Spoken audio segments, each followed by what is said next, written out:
Live mula sa UCA News Center. Ito ang Balitang Pinas kasama si Johan Sebastian T. Pastor.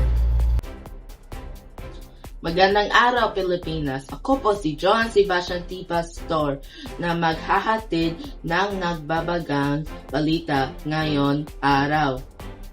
Magandang tourist spots sa Pilipinas at bisitahin. Ang Pilipinas ay itinuturing na isang sa pinakamagandang bansa sa buong mundo na madalas bisitahin ng mga tourist. Isa sa mga magagandang tanawin sa Pilipinas ay ang isla ng Boracay.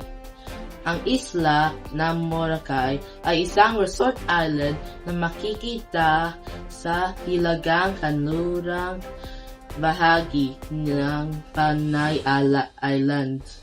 Sa kanluran Kabisayan, ang isa lang ito ay kilala sa buong mundo dahil sa malabulbos na puting bahangin na matatagpuan sa mga babayain nito.